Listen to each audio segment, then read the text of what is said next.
Welcome to National Parks Traveler, where we explore the national parks and the issues that involve them.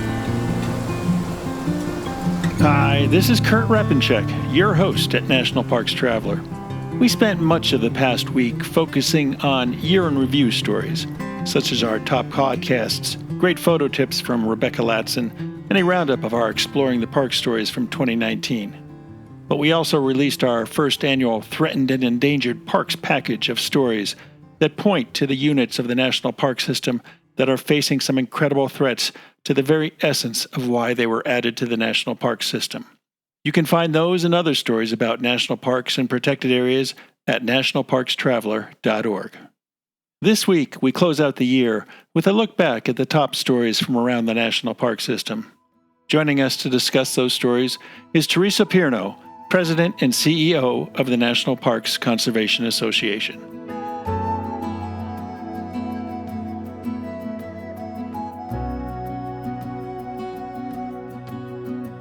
Acadia National Park is one of the 10 most popular national parks in the United States. It is also one of the smallest and most vulnerable. That's why Friends of Acadia exists. Friends of Acadia is an independent organization of passionate people inspiring those who love this magnificent park to make a real and lasting difference for Acadia. You can make a difference at friendsofacadia.org. The Grand Teton National Park Foundation is a private, nonprofit organization that supports projects that protect and enhance Grand Teton National Park's cultural, historic, and natural resources. By funding initiatives that go beyond what the National Park Service could accomplish on its own, Foundation donors improve the visitor experience and provide benefits to the National Park System for decades to come. See their successes at www.gtnpf.org.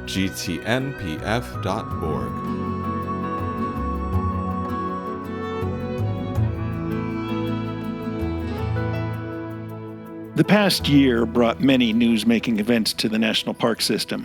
It started, of course, with the partial government shutdown that created more than a few problems for the park system.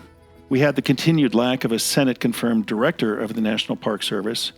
Hurricanes inflicted damage on coastal parks, and the construction of a border wall in Organ Pipe Cactus National Monument that possibly destroyed some archaeological sites there. To help us look back on 2019 in the national parks, we're joined by Theresa Pierno, President and CEO of the National Parks Conservation Association. Welcome to The Traveler, Theresa. Well, thank you, Kurt, and it's a pleasure to be here. And oh my gosh, just in your introduction, it's bringing back flashbacks for sure of a tough year.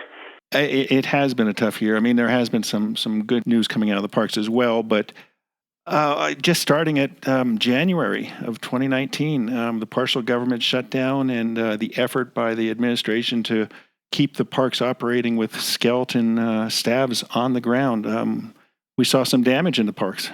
Yes. Well, I mean, I guess, as you certainly were aware, I mean, it's the longest partial shutdown in U.S. history. And, of course, we had Interior Secretary David Bernhardt basically abandon the obligation of really protecting the national parks by keeping parks open with only skeleton crews, and then ultimately draining the park fee money accounts to try to keep those gates open. And of course, we saw some really significant damage in places like Joshua Tree, where Joshua trees were actually cut down, additional roads were created, and just huge just facilities that couldn't handle it. And the people came. And unfortunately, it's not an example that we want to ever see happen again, but it could.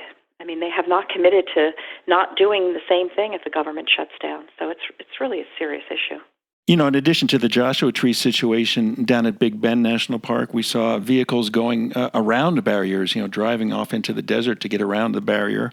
At Sequoia National Park, the restrooms were just filthy. The garbage pans were overflowing. The garbage cans were overflowing. There was a situation with wildlife and just all the wrong things that we want to happen to the national parks. Absolutely. And of course, we filed a complaint, and the Government Accountability Office agreed with us, and so did members of Congress. that Interior really was breaking the law and misusing funds. And, of course, even as volunteers tried to help, and I know Park Service staff the morale was just unbelievable, given, to see the parks they love so much and protect so damaged and neglected. So hard all the way around, as well as, of course, a huge loss in revenue as well. Yeah, yeah. You mentioned the misuse of funds. Of course, that was the Federal Lands Recreation Enhancement Act fund that the money is supposed to go to enhancing the visitor experience, not maintaining the national parks. We've had some followers of the Traveler say, hey, what's the big deal? They came back and Congress agreed to, replenish that fund. Is there a big deal, so to speak, with raiding the federal lands?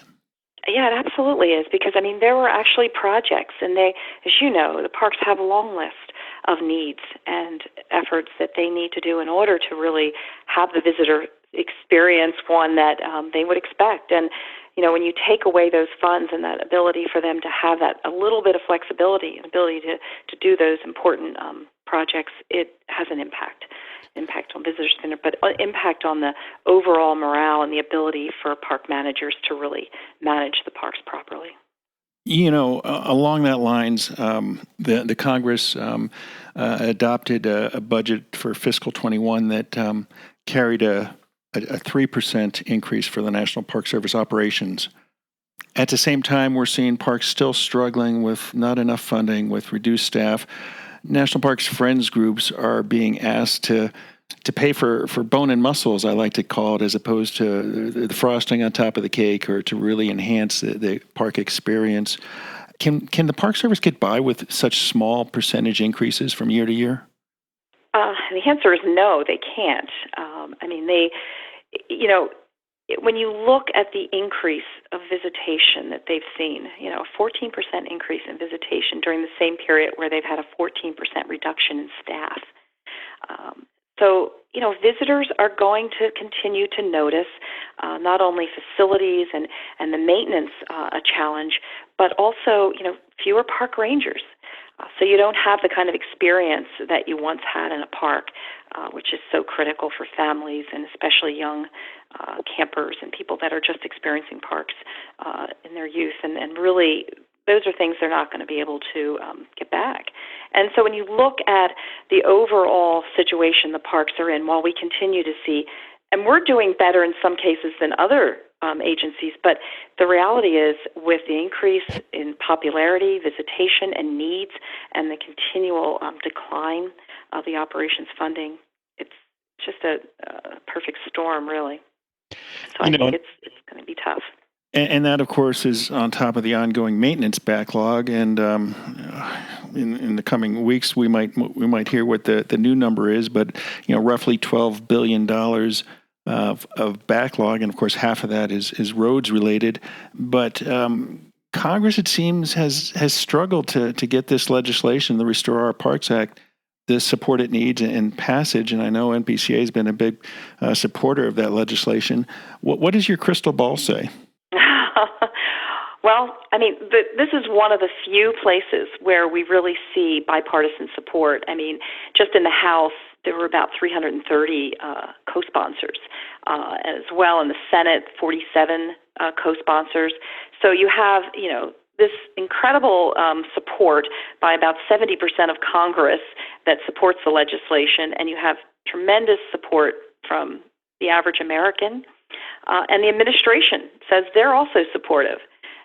But yet we can't get it to the floor yet. So we really need encouragement from the public and push to get this Restore Our Parks Act voted and passed because it will have a huge impact. Over 5 years, it'll fund about $6.5 billion of the backlog needs, which are really critical.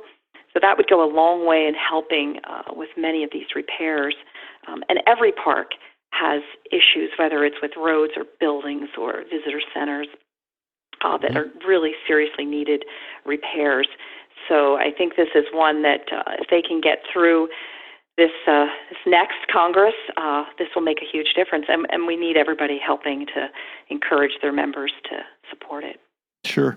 Now, this might be apples and oranges, but if there's so much support in Congress for the Restore Our Parks Act, why doesn't Congress approve a larger budget for the Park Service?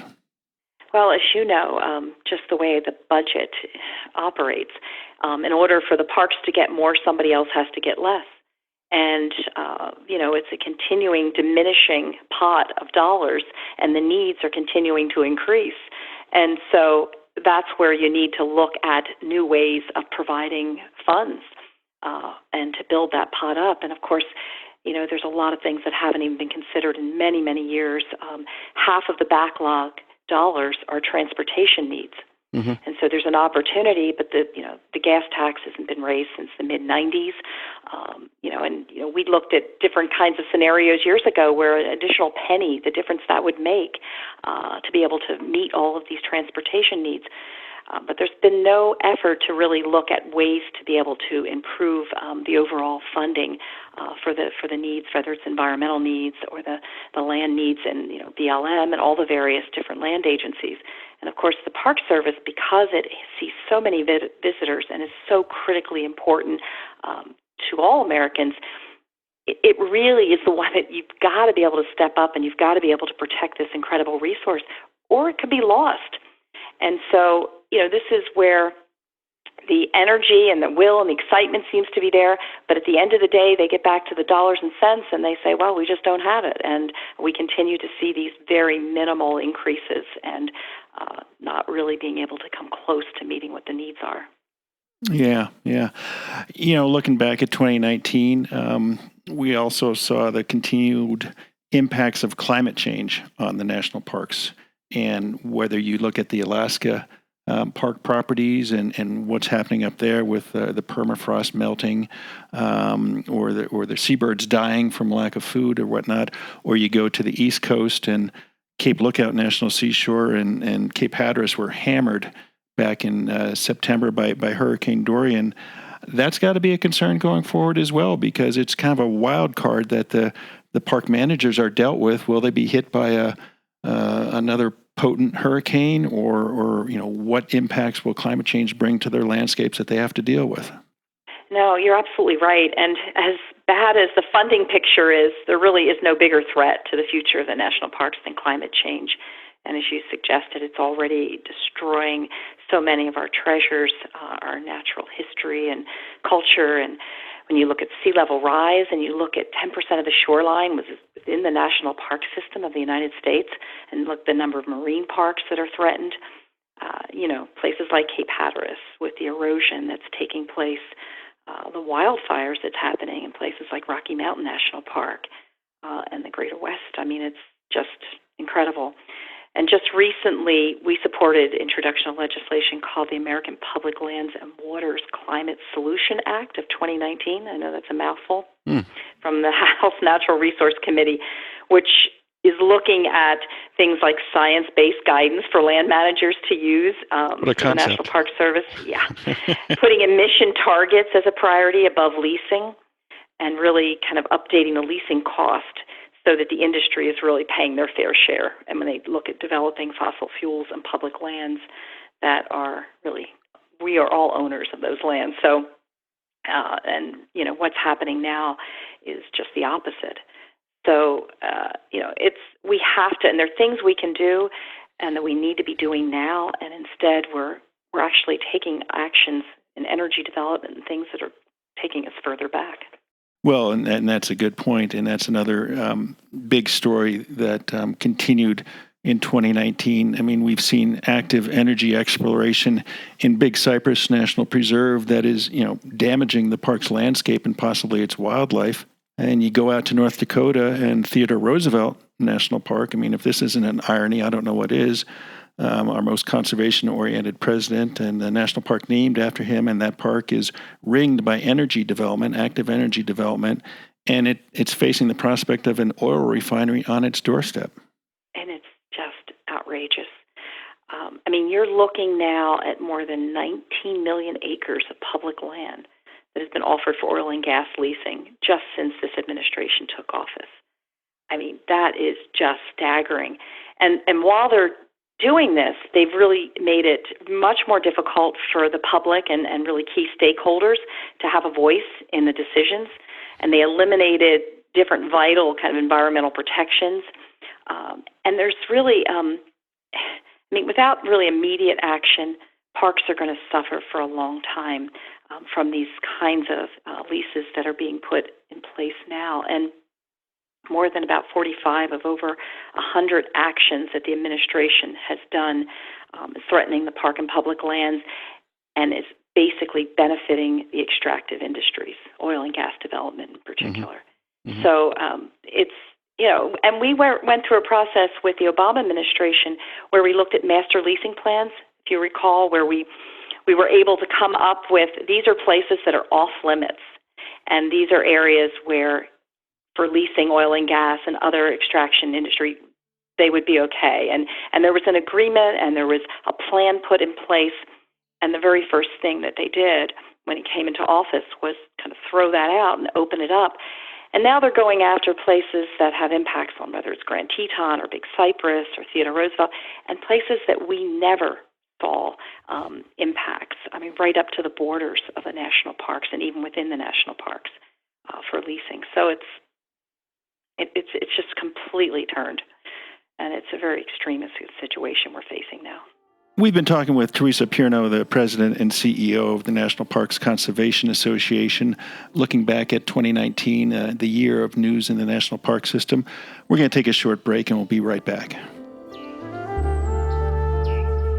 Listener and reader support make National Parks Traveler possible every day of the year. If you enjoy Traveler's content, please consider a donation via nationalparkstraveler.org. Washington State is graced with 3 spectacular national parks, each different and special in their own unique ways.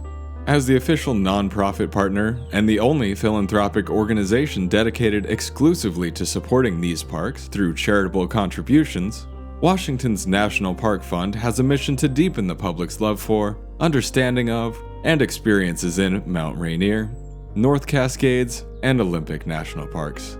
Share your passion for these parks at WNPF.org. The North Cascades Institute has a large portfolio. It's an environmental learning center, training center, conference center, and leadership center, all set in the splendor of the North Cascades National Park Complex. Learn more at ncascades.org.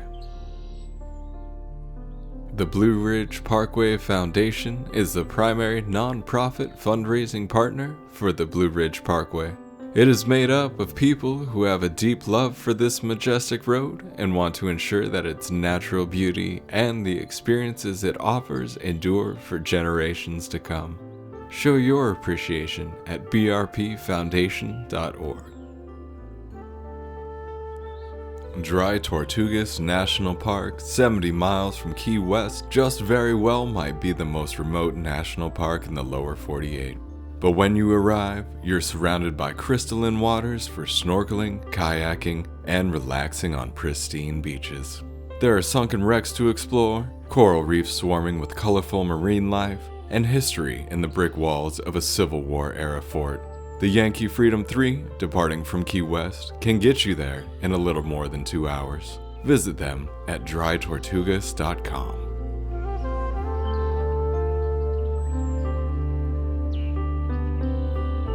You know, Theresa, another issue that has cropped up, it's been there all year long, but it seemed to have gained attention late in the year, was the situation with invasive species in the national park system. Specifically, there was a paper in December on invasive animal species and how that invasion is really striking at the integrity of the national park system.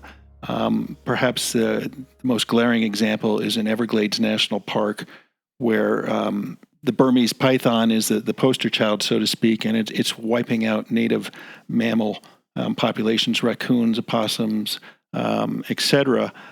Is that a problem that has flown under the radar that really needs to get more attention and get Congress to help the Park Service provide funding to address this problem? Yeah, no, it's a huge problem, and it is also in many cases connected with climate change. The issue with the Everglades and the python, not so much, but certainly many other issues related to some of the invasives and the impacts that are happening and diseases that are hitting the forest, and some of the impacts related to the woolly adelgid is having on the ancient hemlock, having on the ancient hemlock tree populations, and then you have things like the feral pigs and the Smokies and whole host of issues that are happening in the Great Lakes as well. Their ecosystems are seeing tremendous invasive Asian carp and impacts related to different water species. So, I think that the reality is with changes in climate, changes in some of the chemistry and the ecosystem changes, the intensifying wildfires are allowing for invasives many times to come in because those fires are so much hotter and they just destroy everything. So the normal fire that really was very healthy for forest is no longer the case in many of these areas. So it's a huge issue, and we're just so threatened in so many areas. But this is an area that definitely needs more attention, more resources. In many cases, they have ways in which they can address it, but it takes additional dollars, and they don't have the resources to be able to do it. Another issue with the park system, the Park Service this past year, is you hate to talk about politics, but you can't ignore politics either. We had the Ebike rule change in late August that Interior Secretary David Bernhardt, he seemed to put the cart in front of the horse by basically ignoring the usual rulemaking process and seeking public comment first, not after the fact. Right, exactly. Yeah, and unfortunately, it continues to really ignore the long-standing protections, particularly for backcountry areas. And so, you can just imagine the difference it would make and the impact it would have for visitors and hikers to all of a sudden have motorized vehicles that are just going to impact the wildlife and could trample plants and, really cause some significant immediate damage. And so without, again, the adequate review and the acknowledgement and really looking at the research on what the potential impacts could do to move forward with this kind of policy and never opening it up for public comment is just outrageous. Or even open it up for public comment after the fact, because what's a park going to do if they get all this negative comment, and opposed to whether it's e-bikes or some other policy change? I mean, can the Park Service reverse itself, or are the political currents too strong that that's not going to happen? Exactly. And this is not, unfortunately, in the environment we're in, not unusual that we're seeing policies and these decisions made, really behind closed doors with no public involvement. And without a permanent director of the Park Service, without the ability for staff to feel like they can speak out without retribution, it's creating an environment that's making it very challenging. And as you mentioned, there hasn't been a Senate-confirmed director of the Park Service since President Trump took office. Part of that kind of goes back on the Senate because they didn't confirm David Vela when he first came up for confirmation. At the same time, he hasn't been renominated, to the best of my knowledge. And you look out across the park system, and there are regional offices that are still operating with acting positions. Some would say, well, what's the big deal there? I mean, David Vela is a seasoned career National Park Service employee, manager. He knows what he's doing. We've got acting regional directors who, again, are career employees, and they know what they're doing. So is it a big issue whether there's a confirmed director of the Park Service or a deputy director exercising the authority of, or an acting regional director? Oh, absolutely. And as you've seen, I mean, we've had this continual rotation of acting directors. So you don't have the kind of stability. You also, if you think about somebody that's been confirmed by the Senate and has gone through the process, their ability to be able to work with Congress on both sides of the aisle and to be able to help to be really that strong voice advocating for the Park Service needs, that gets lost. And so basically they put people in positions to ultimately act as rubber stamps for whatever policy decisions the leadership wants to make, and that's where we are right now. And so that's a dangerous place to be. We've seen past directors at times really push back and challenge and have to speak out, and that's just not the position that an acting director, because they can easily just replace them with another acting director. This isn't somebody, again, who's really confirmed and somebody that has the support and of the leadership and of Congress. So it's a problem. Did we see that kind of scenario play out in the Intermountain region earlier this year when the acting regional director told the parks in Utah that you will allow ATVs, if they are registered in the state of Utah, to drive into the parks? Yeah, no, absolutely. And I have to say, without the kind of leadership at the top that really supports the superintendents and listens to when they are raising these concerns and red flags, you'll see more retirements. You'll see the kinds of morale issues that I believe we're seeing across the service. And it's so disrespectful and so counterintuitive to especially a group of people that are so committed and have been committed for so long to protecting these treasures and being treated the way they've been treated today. It's really just unconscionable. Yeah. You mentioned morale issues, and towards the end of December, the annual Best Places to Work in Federal Government survey came out, and overall, the Park Service continues to remain mired near the bottom of 420 agencies that were tallied in the report, and the lower quartile of all government agencies. It's just shocking to see that kind of result. Right. And especially, for people that take on these roles and these jobs because they care so much about these places. And so it's not because they lack the passion, it's because they're not being supported, they lack the resources, they're having to work under incredible political pressures. It comes out in the survey results. And so you see this and you just say, how can we expect more, from our public servants when we're not willing to really support what they need and what they're clearly telling us that we need, and we know better. So it's just a really sad state of affairs.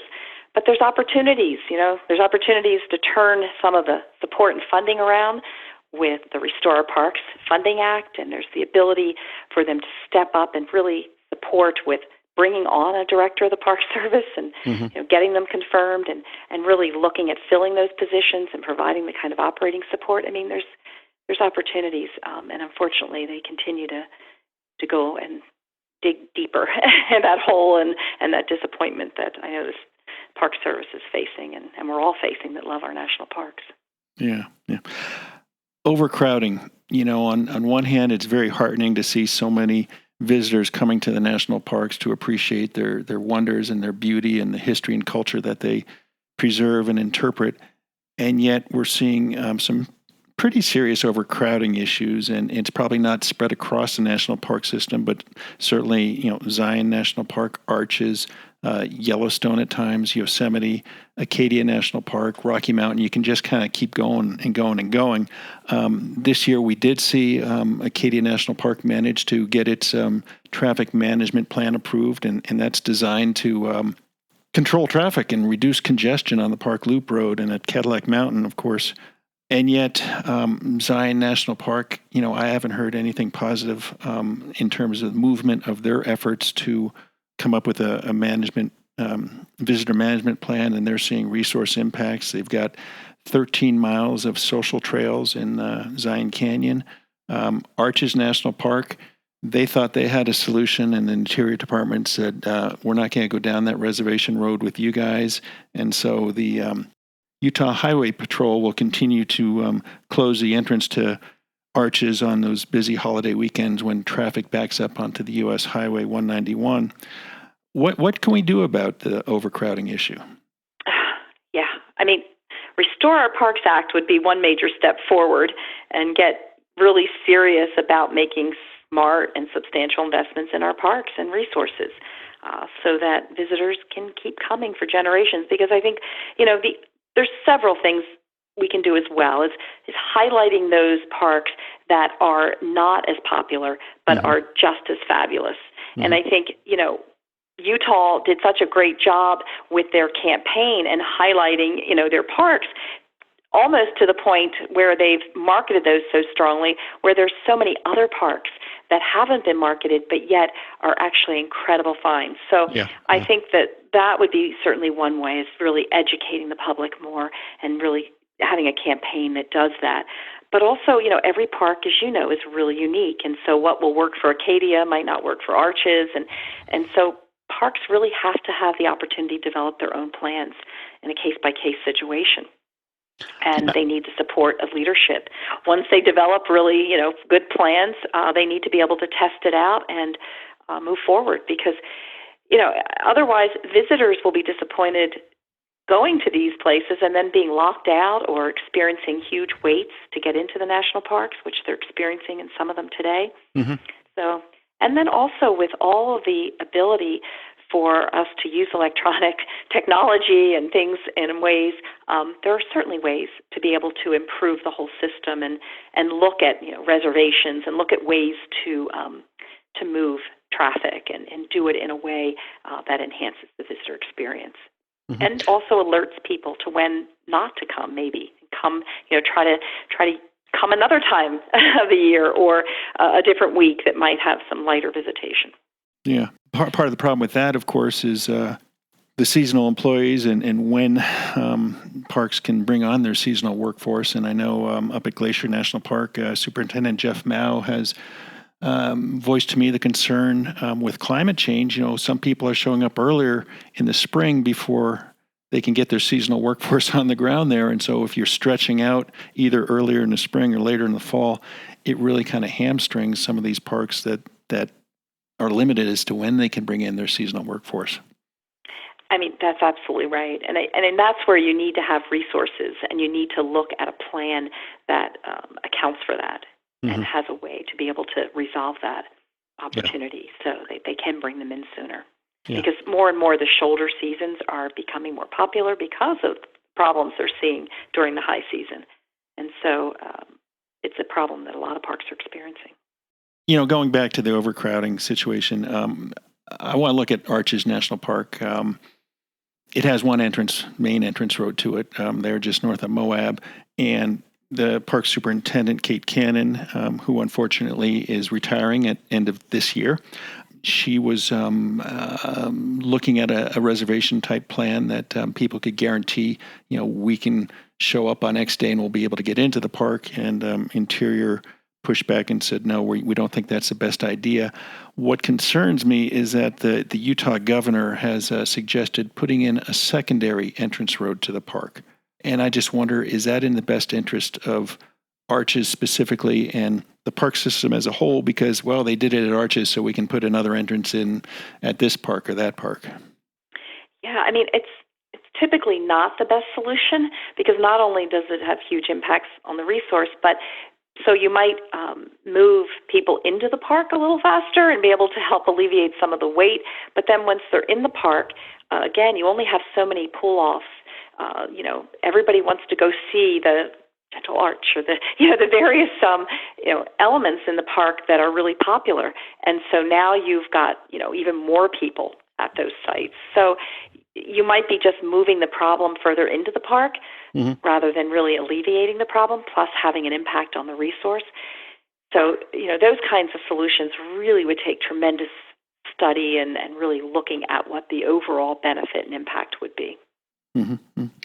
What does NPCA think about a reservation system for the parks? I mean, we've got reservations for lodging. We've got reservations for going out to dinner. You want to go to a movie theater, they only have so many seats. Does it make sense for the parks to institute a reservation system at those that struggle with high numbers of visitors?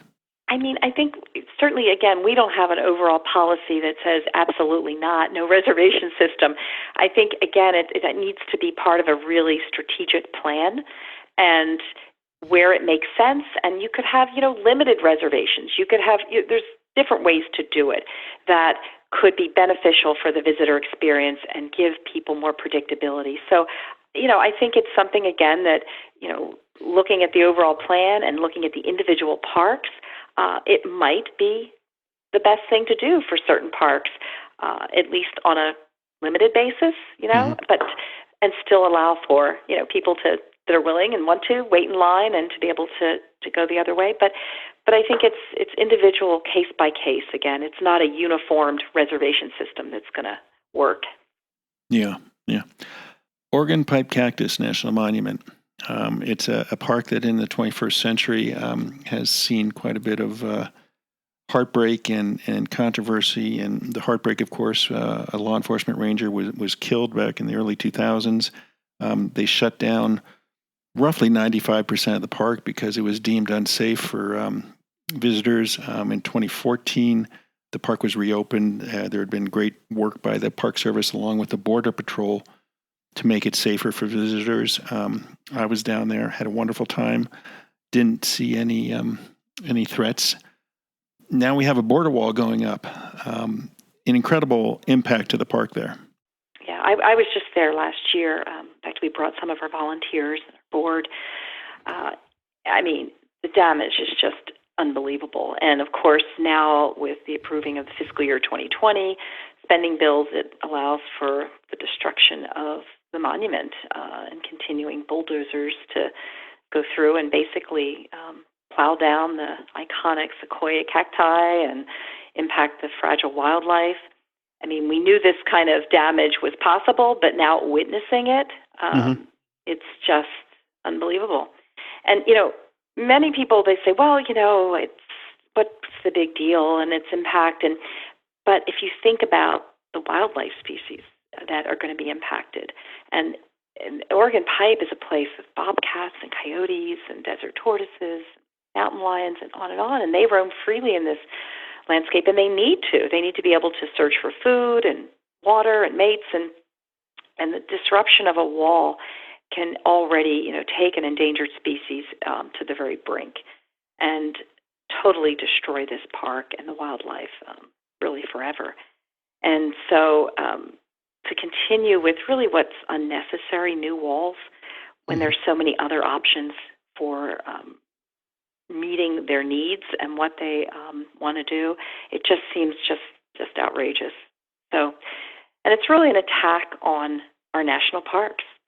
Yeah. Until we continue to see this really national treasure destroyed. It's outrageous.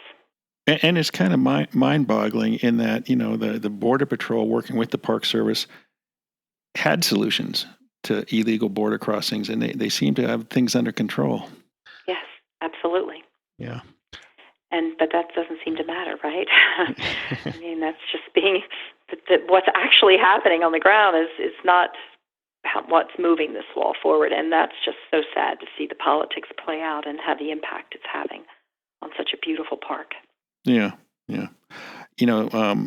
Staying in the Southwest, Grand Canyon National Park continues to confront issues, whether it's uranium mining or, I guess the most recent is proposals to put dams on the Little Colorado River upstream of the national park and the impacts that could have on Grand Canyon and the Inner Gorge.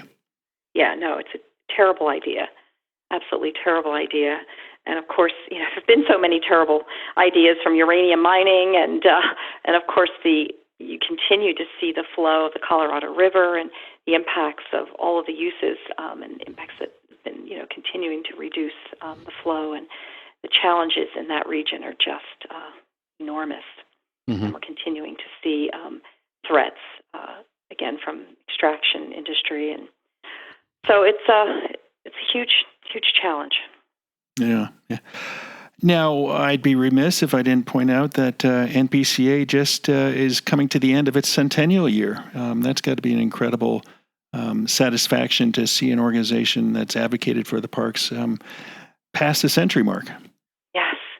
No, and what a year we've had. It's been great to see so many of our volunteers and people joining us in celebrations across the country, getting out into the parks, and we've hosted all kinds of events and cleanups and plantings and activities across the country. And, 100 years is a big deal.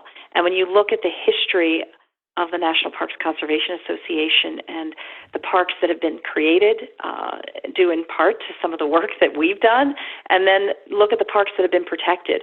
We talk about all of these things impacting parks, but there's a whole lot of things that aren't there and aren't impacting parks because of the work that we've done, whether it's the Eagle Mountain landfill at the border of Joshua Tree, would have been the largest landfill in the country. So to be able to, stop something like that, even though it took 2 decades and a lot of legal action, it's the kind of thing we can look to really with pride, and then see the additional support over the years that we have been able to get for our national parks. But there's a lot more to do in these next 100. And in order to look back 200 years, we're going to have to confront the challenges of climate change and funding and the impact to the resources that are continuing to be threatened with so many of our endangered species in our national parks. And with continuing declines that we're seeing in areas with water quality and impacts of erosion and the kinds of things that they're experiencing, it's going to require tremendous resources and support from the public, demanding really from the public to move policymakers to do the right thing. But this year for NPCA, it was about celebration and celebrating what has been done and celebrating these great treasures. Yeah. And of course, your workload never diminishes. One thing we didn't talk about in depth was outside impacts that are coming to the park's doorstep. And you've got the Appalachian National Scenic Trail and the pipelines that energy companies want to blaze across the trail corridor. And of course, down at Cumberland Island National Seashore, the prospect of having rockets launched over the national seashore. And then we have the Navy jets that are flying over Olympic, and noise issues, and and then of course the overall energy development that's happening across the country is having huge impacts in so many parks that are being impacted. So there's really never a shortage of challenges and battles. And in fact, just in the last year or so, we've had probably 35 active legal actions and suits that we've been involved with or leading across the country, as well as pushing for various policy changes.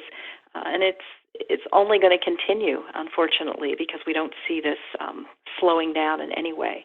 But it's really critical to get the public engaged, and appreciate certainly people listening to your podcast and reading information about the parks. It's critical that they contact their members of Congress and speak up and really fight for these parks, because they need more and more advocates. Yeah. With the end of the year here and the new year right around the corner, what would you like to see in 2020 for the National Park System and the National Park Service?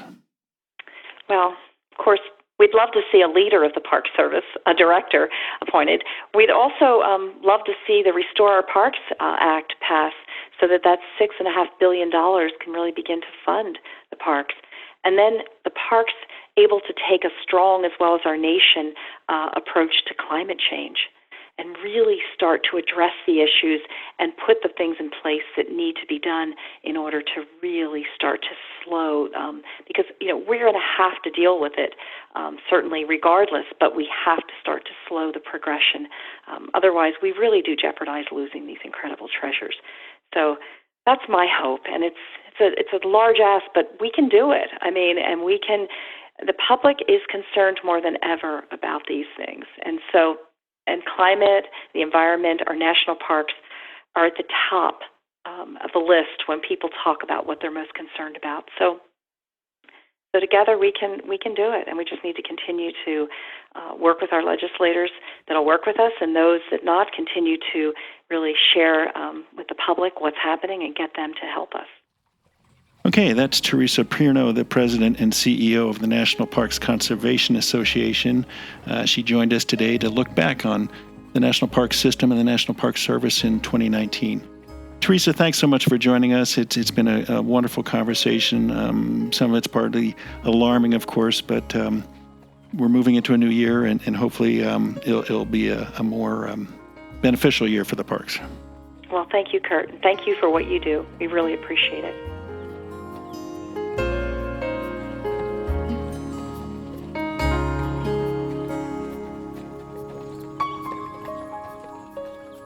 That's our 46th and last podcast episode for 2019. It's really been quite a year, with more than 50,000 downloads of the shows. We hope you enjoyed them and look forward to new episodes each week.